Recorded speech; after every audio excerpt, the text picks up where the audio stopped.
Hey guys, Miss Steele here. So we're going to continue on with Mr. Popper's Penguins. So we left off at chapter 9. They went to the barbershop, scared everybody out of the barbershop. And then Captain Cook, who was attached to the leash attached to Mr. Popper, walked up all those stairs, which meant Mr. Popper was running behind him up the stairs.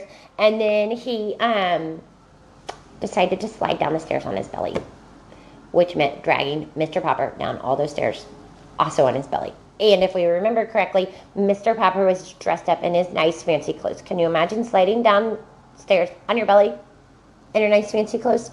Doesn't end very well, does it? All right, so chapter 10, Shadows.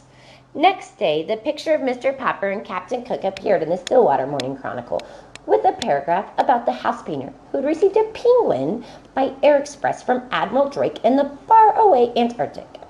Then the Associated Press picked up on the story, and a week later, the photograph in Rotogravure could be seen in the Sunday edition of the most important newspapers in all the large cities in the country.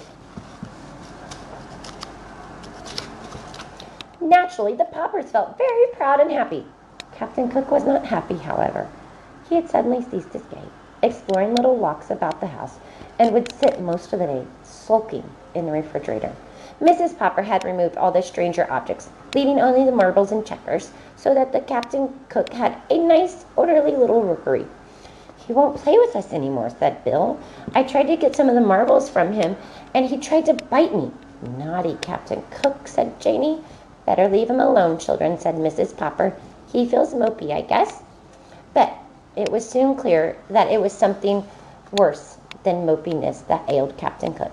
All day he would sit with his little white circled eyes staring out sadly from the refrigerator. His coat had lost its lovely glossy look. His round little stomach grew flatter every day. He would turn away now when Mrs. Popper would offer him some canned shrimps. One evening she took his temperature. It was 104 degrees. "Well, Papa," she said, "I think you'd better call the veterinarian doctor.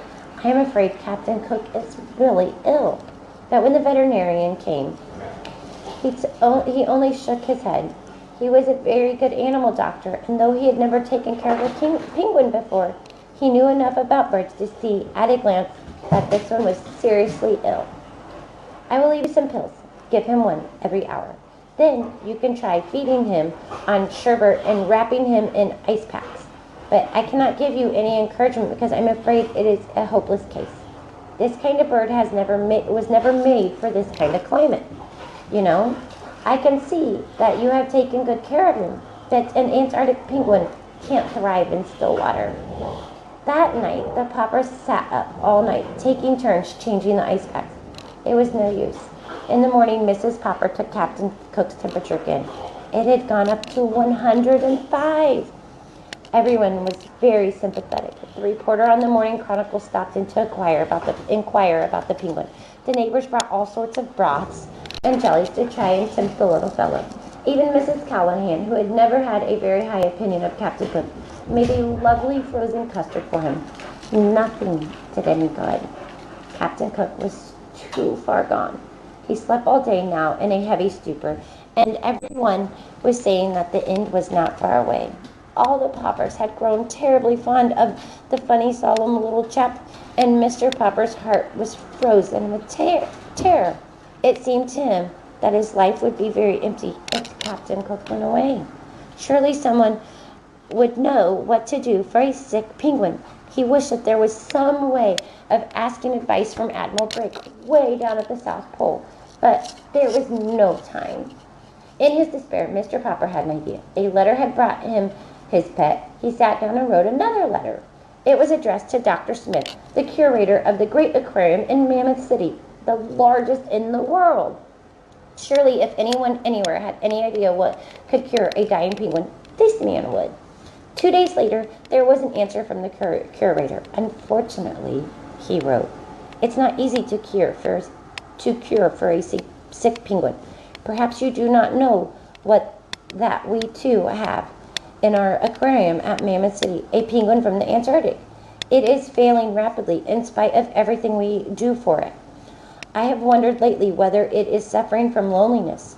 Perhaps that is what ails Captain Cook. I am therefore shipping you under separate cover, our penguin.